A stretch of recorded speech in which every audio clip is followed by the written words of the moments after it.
बिस्मिल्लाहिर्रहमानिर्रहीम। Matrices and determinants lecture series के next lecture के साथ, और आज हम एक्सरसाइज 3.2 कर रहे हैं, जिसका क्वेश्चन नंबर 1 है। Statement if A is equal to A I J 3x4 represent करता है। इसके ऑर्डर को 3 रोज हैं, 4 कॉलम्स हैं। ये मैंने ए लिखा और एक ऐसा मैट्रिक्स मैंने चूज किया जो ए आई जे था। ये लिखना हमने फर्स्ट लेक्चर में सीखा और फर्स्ट एक्सरसाइज में भी हमने ये किया, तो मैंने मैट्रिक्स ए लिख लिया। नेक्स्ट है show that I3A is equal to A and AI4 is equal to A. I4 I3 I4 ये आइडेंटिटी मैट्रिक्स है। जब I3 लेंगे इसका मतलब है एक ऐसा आइडेंटिटी मैट्रिक्स जिसकी 3 रोज हों, 3 कॉलम्स हों। और अगर हम I4 लेंगे तो वो कुछ ऐसा मैट्रिक्स होगा जिसकी 4 रोज होंगी, 4 कॉलम्स होगा। तो इसको देखते हुए मैंने I4 लिख लिया, ए मैंने लिख लिया। अब मैं इसका सेकंड पार्ट खुद सॉल्व कर रही हूँ और इसका जो फर्स्ट पार्ट है वो एज अ होमवर्क आप लोग खुद सॉल्व करेंगे। और इसको इसकी लेफ्ट हैंड साइड लेते हैं जो हमने सॉल्व करना है। लेफ्ट हैंड साइड है AI4। तो हम ऐसा करते हैं कि ए की वैल्यू पुट करते हैं, यही वाली जो ऊपर मैंने लिखी, A11 A12 A13 A14। Similarly जो बाकी की एंट्रीज थी वो पुट की A24 A31 A32 A33 and A34 ये लिखा। और I4 बाद में है तो इसके साथ हम I4 लिखेंगे।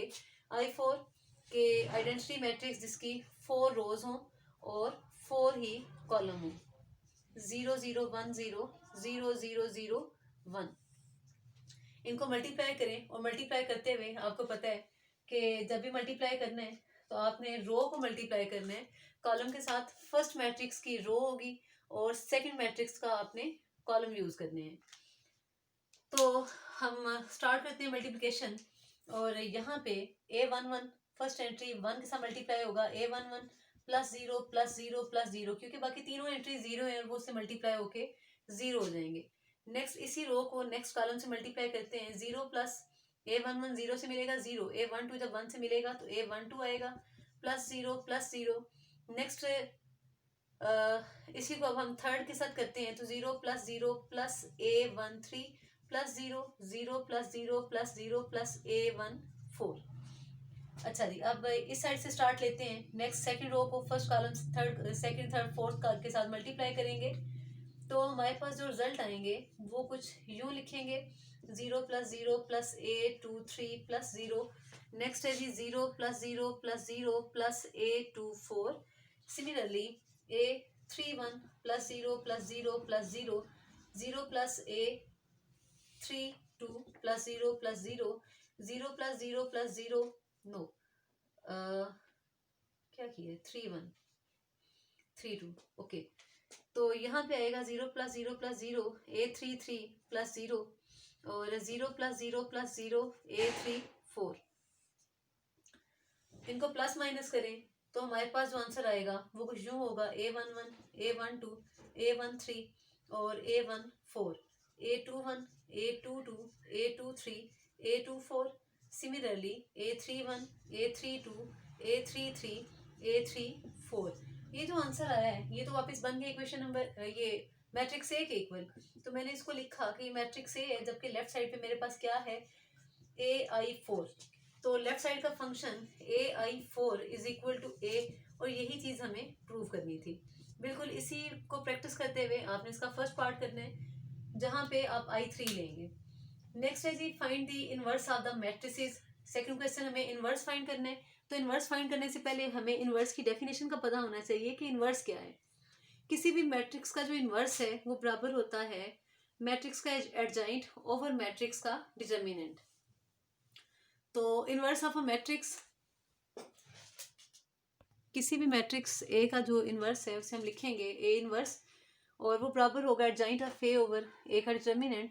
आप इसे ऐसे भी लिख सकते हैं 1/a का determinant into adjoint of a, और हम इसे ऐसे भी लिख सकते हैं adjoint of a over determinant of a. अब ये जो ए का डिटर्मिनेंट है ये क्या है और ए का एडजॉइंट जो है वो क्या है। फॉर 2x2, और 2x2 के लिए एक अलग है मेथड और 3x3 के लिए थोड़ा चेंज है एडजॉइंट। तो अगर हमें लेट कर लें कि ए आपके पास है A B C और D, और हमें कहा जाए कि हमने ए का डिटर्मिनेंट फाइंड करना है, और ए का डिटर्मिनेंट, इसको आप ऐसे भी लिखेंगे, determinant of A is equal to, determinant find करने के लिए जो प्रिंसिपल डायगोनल है उसमें से आप माइनस करते हैं product of the elements of principal diagonal minus product of other two elements. तो यहाँ पे हमने ए को डी से मल्टीप्लाई किया, ए डी लिखा, सी को बी से मल्टीप्लाई करेंगे तो ये बी सी आ जाएगा, ये इसका डिटर्मिनेंट है।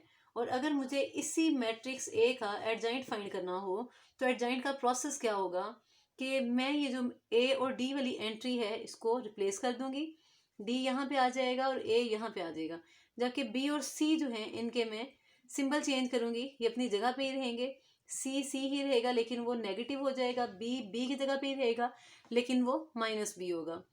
तो इस तरह से मैंने ए के डिटर्मिनेंट का फार्मूला लिखा, मैंने एडजॉइंट ऑफ ए का फार्मूला लिखा।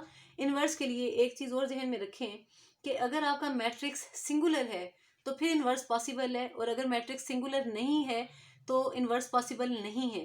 अब वापस आते हैं कि ये सिंगुलर क्या चीज़ है। तो सिंगुलर मैट्रिक्स के लिए, singular matrix, any matrix A, any square matrix लिख लेते हैं, any square matrix A is said to be singular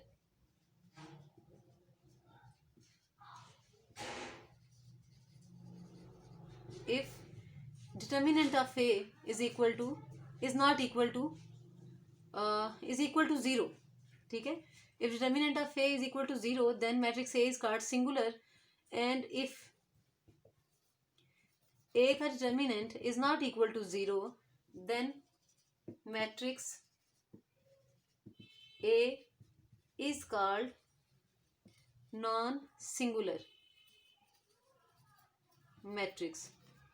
तो सबसे पहले हम डिटर्मिनेंट चेक करेंगे किसी भी क्वेश्चन का। अगर डिटर्मिनेंट नॉट इक्वल टू 0 होगा तो हम उसका इन्वर्स फाइंड कर सकेंगे, और अगर मैट्रिक्स जो है वो उसका डिटर्मिनेंट इक्वल टू 0 होगा तो देन हम उसका इन्वर्स फाइंड नहीं कर सकते। अब इसके पीछे लॉजिक क्या है, इसके पीछे चलिए हम छोटी सी लॉजिक और पढ़ते हैं, फिर क्वेश्चन को हम आगे लेके चलते हैं। मेरी कोशिश होती है क्वेश्चन को टू द पॉइंट करूँ, डिटेल्स में ना ही जाऊँ, लेकिन इस क्वेश्चन के लिए थोड़ा ज़रूरी हो गया। फ़र्ज़ करें कि अगर मेरे पास कोई भी मैट्रिक्स है जिसका डिटर्मिनेंट मेरे पास आ गया 0, मेरे पास मैट्रिक्स ए है जिसका एडजॉइंट जो था, यही वाला ले लेते हैं कि ये एडजॉइंट है, और मैं कहती हूँ कि इसका जो डिटर्मिनेंट है ना वो इक्वल टू था, ए का डिटर्मिनेंट आ गया 0। अब अगर डिटर्मिनेंट 0 है और मुझे ए का इन्वर्स फाइंड करना है तो मैंने लिखा एडजॉइंट ऑफ ए की value d minus b minus c और ए, और इसके डिनोमिनेटर में मैंने 0 पुट कर दिया, ए का डिटर्मिनेंट। अब किसी भी चीज़ के किसी भी वैल्यू के डिनोमिनेटर में जब 0 आता है तो वो इन्फिनिट को अप्रोच करता है, नॉट पॉसिबल, तो ये तो अनडिफाइन हो जाएगा।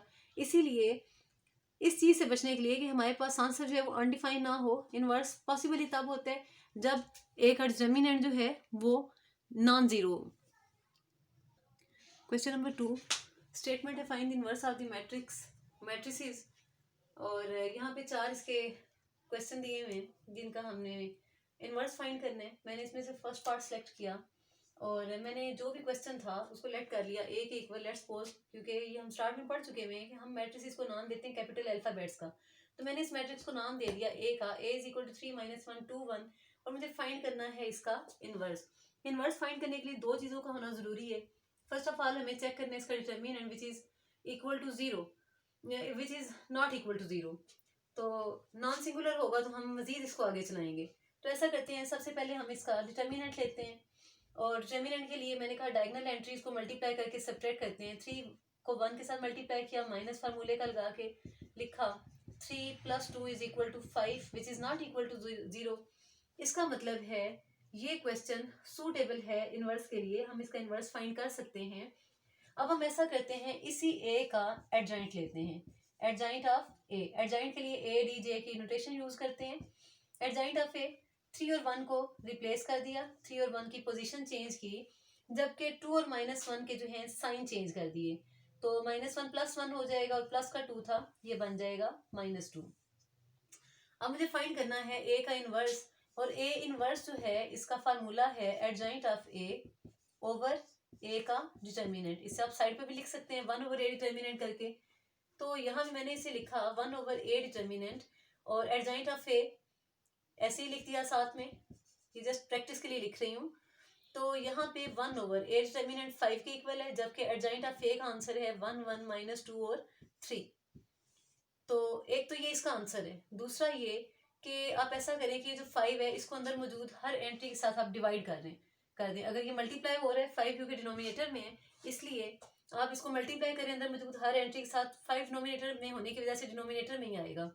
1/5 1/5 minus 2/5 and 3/5 which is our required A inverse. उसके बाद मैं इसका सिलेक्ट कर रही हूँ क्वेश्चन नंबर 4। इसका जो फोर्थ पार्ट है वो देखें।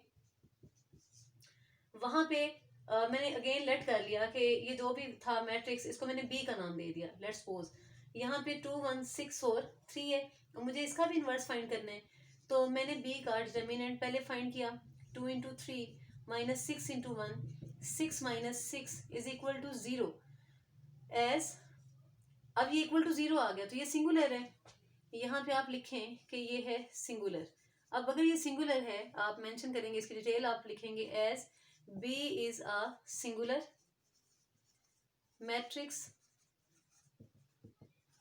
so its inverse is not possible.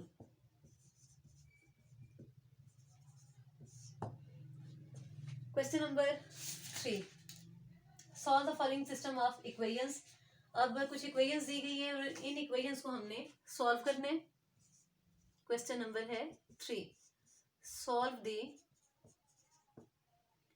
following system of equations. तो मैं ऐसा करती हूँ, इसका फर्स्ट वाला ही पार्ट करती हूँ, बाकी आप लोग खुद करेंगे होमवर्क में। 2x1 minus 3x2 is equal to 5 and 5x1 plus x2 is equal to 4।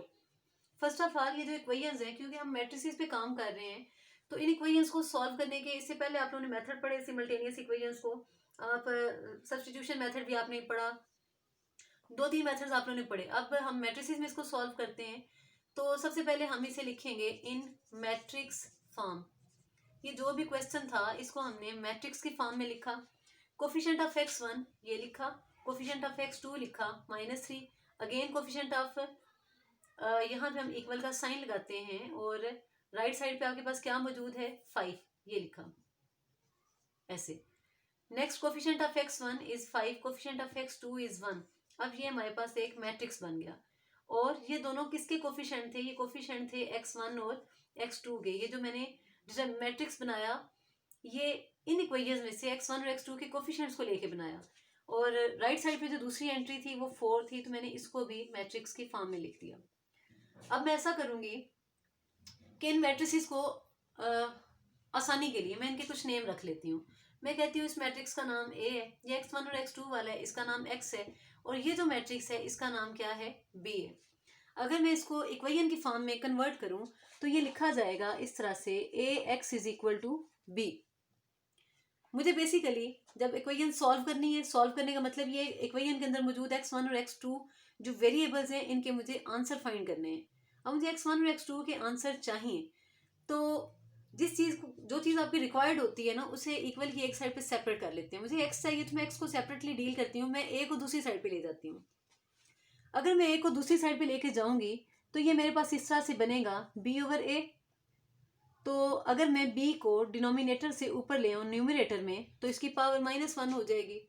Oh my God, ये तो a इनवर्स के बराबर आ गया। इसका मतलब है कि हम किसी भी equation ax is equal to b को ऐसे लिख सकते हैं b a इनवर्स या a इनवर्स b। तो ऐसे लिखते हैं इसे a इनवर्स b, ठीक है, a इनवर्स b। अब हम ऐसा करते हैं कि इक्वेशन सॉल्व करने के लिए यानी वैल्यू ऑफ x फाइंड करने के लिए मुझे a का इन्वर्स फाइंड करना बहुत ज़रूरी है। तो a का इन्वर्स फाइंड करने के लिए फर्स्ट ऑफ ऑल मुझे ज़रूरत है a के डिटर्मिनेंट की, देन मुझे ज़रूरत है a के एडजॉइंट की। तो हम इसे सॉल्व करना स्टार्ट करते हैं और स्टार्ट लेते हैं a के डिटर्मिनेंट से। जब हमने a का डिटर्मिनेंट लिया 2 को 1 से मल्टीप्लाई करें तो 2 इंटू 1 माइनस फार्मूले का 5 into -3 2 plus 15 is equal to 17 which is not equal to 0। इसका मतलब है कि हम इस क्वेश्चन को मजीद आगे चला सकते हैं, ठीक है। और नेक्स्ट हम लेते हैं adjoint of a. Adjoint of a मतलब 2 और 1 की पोजीशन चेंज कर दी, जबकि -3 और 5 के साइन चेंज कर दिए। -3 था, ये +3 बनेगा, और प्लस का 5 था, ये -5 लिखा जाएगा। तो ये तो हो गया एडजॉइंट ऑफ ए। अब मुझे चाहिए A inverse. A inverse is equal to 1/a का determinant into adjoint of A. तो 1/a डिटर्मिनेंट 1/17। एडजॉइंट ऑफ ए लिखा 1, 3, -5 एंड 2। इसको मैं 17 को उस पर डिवाइड कर सकती हूँ, लेकिन अभी मुझे इसकी जरूरत नहीं है क्योंकि मैं क्वेश्चन को कॉम्प्लिकेटेड नहीं करना चाहती। अगर मैं इसको डिवाइड कर देती हूँ और देन मुझे इनवर्स को b से मल्टीप्लाई करना है तो क्वेश्चन कॉम्प्लिकेटेड हो जाएगा। नाउ हम अपनी ये वाली स्टेटमेंट यूज करते हैं, x is equal to A inverse b। तो x में x की जगह पे इसकी वैल्यू पुट करें, x1 x2। ए इनवर्स का जो आंसर आया वो लिखें 1/17, 1, 3, -5 एंड 2। और b की जगह पे ये जो है मैट्रिक्स b, ये आप पुट करें 5 और 4। अब हम ऐसा करते हैं कि इनको मल्टीप्लाई करना स्टार्ट करते हैं। तो ये इस तरह से लिखा जाएगा 1/17। 1 को 5 से मल्टीप्लाई करेंगे तो आंसर आएगा 5। 1 into 5 plus 3 into 4 12। Again -5 into 5 -25 plus 2 into 4 8। तो जनाब ये लिखा जाएगा 1/17, 17 -17। तो अब हम इसको आसानी से डिवाइड कर सकते हैं।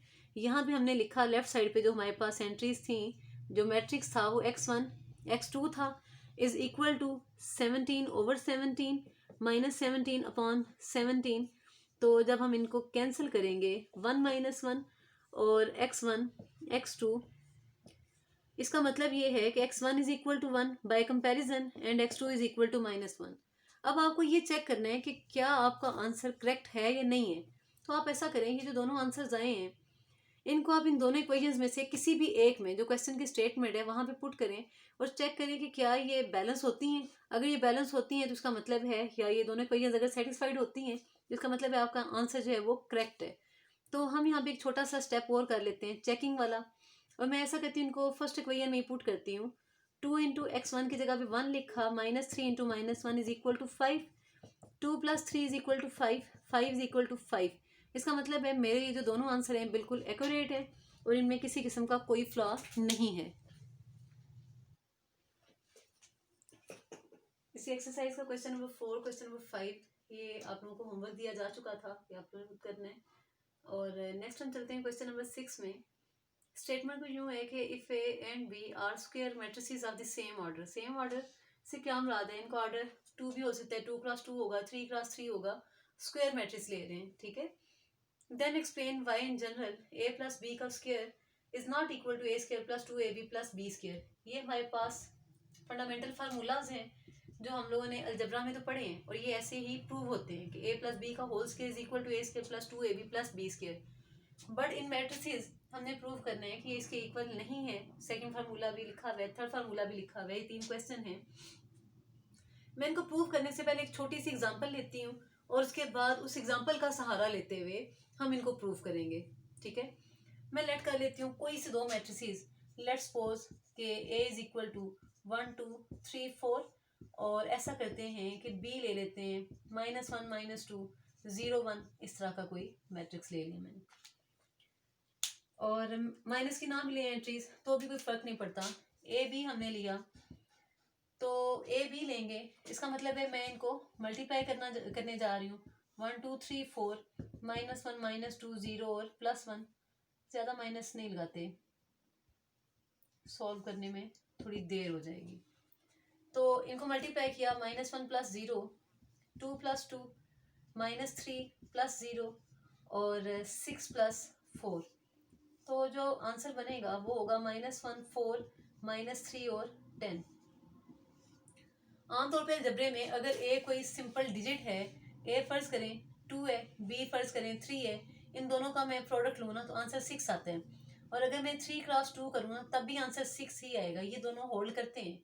लेकिन मैट्रिसेस में ऐसी आइडियल सिचुएशन नहीं होती। कोई चंद एक आइडियल ऐसे क्वेश्चन होंगे जहाँ पे a B is equal to B a हो, अदरवाइज ये जो कम्यूटेटिव प्रॉपर्टी है ये होल्ड नहीं करती मैट्रिसेस में। तो बी ले लेते हैं। अब हमने पहले ए बी फाइंड किया, ये आंसर नंबर 1। अब हम ऐसा करते हैं कि बी ए फाइंड करते हैं, ठीक है। और जब हमने बी ए फाइंड किया, ये बी ए लिखा, इसका मतलब है पहले हम बी की वैल्यू पुट करेंगे और देन हम ए की वैल्यू पुट करेंगे। 1 2 3 4 मल्टीप्लाई किया, -1 + 6 -2 + 8 0 + 3 एंड 0 + 4। और यहाँ पे जो आंसर बन रहा है वो है 5 6 3 और 4। अब ये देखें कि ये आंसर नंबर 2 है, बी ए, पहले आंसर में और दूसरे आंसर में जमीन आसमान का फर्क है। ये दोनों आंसर बिल्कुल भी मैच नहीं कर रहे। अगर ये दोनों बिल्कुल मैच नहीं कर रहे तो हम यहाँ से ये डिडक्शन लेंगे कि A B is not equal to B A. Commutative property matrices में होल्ड नहीं करती। मैंने पहले से कहा कि वो कुछ आइडियल सिचुएशंस होती हैं जब मैट्रिसेस जो हैं वो कम्यूट करते हैं, अदरवाइज कम्यूटेटिव प्रॉपर्टी होल्ड नहीं करेगी। और जब कम्यूटेटिव प्रॉपर्टी होल्ड ना कर रही हो तो तब हम इन क्वेश्चंस को कैसे डील करेंगे।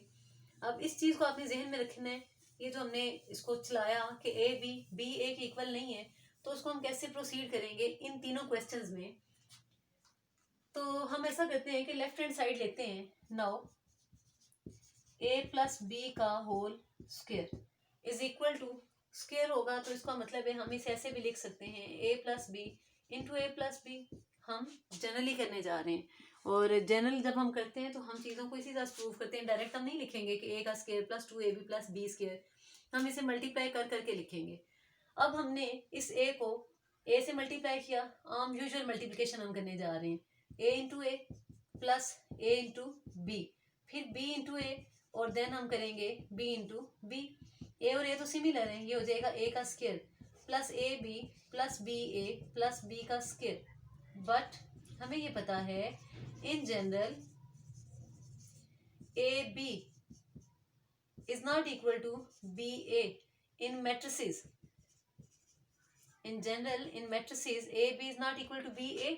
अगर ए बी ए के इक्वल नहीं है तो इसका मतलब ये है कि हम ए बी और बी ए को ऐड करके 2ab भी नहीं लिख सकते, ठीक है। जब हम नहीं लिख सकते तो फिर हम यहाँ से हम इसे लिखेंगे, हेंस ए प्लस बी का whole square is equal to A square plus B square.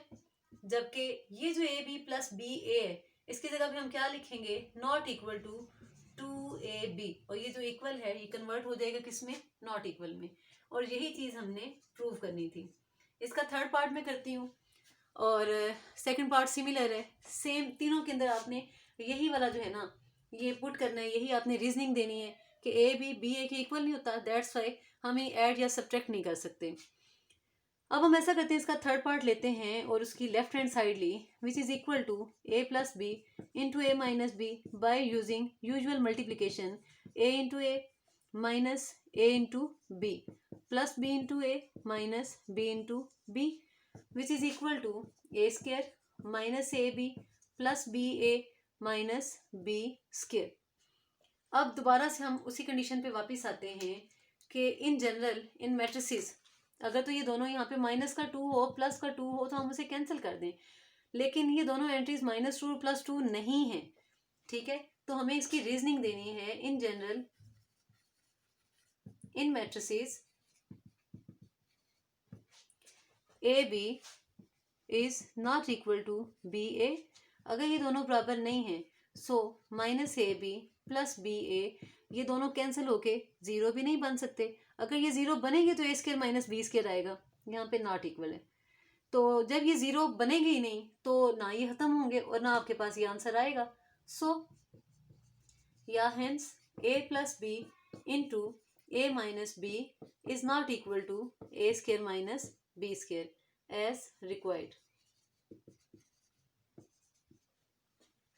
इसके साथ ही आज का लेक्चर हम क्लोज करते हैं। नेक्स्ट इंशाल्लाह नेक्स्ट न्यू क्वेश्चंस और न्यू लेक्चर के साथ काम करेंगे। अल्लाह हाफिज़।